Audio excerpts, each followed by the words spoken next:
Let's eat. You know what is this? Dried fish. Yan. So let's eat.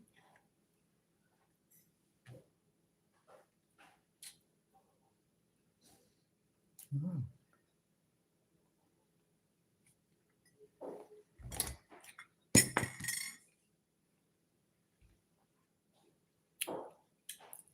Sarap ng talong ready.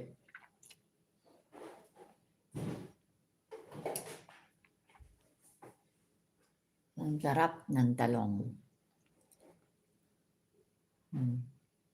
Kain tayo guys.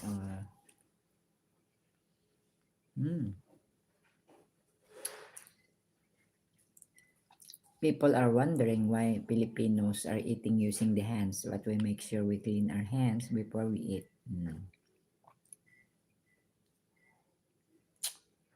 This is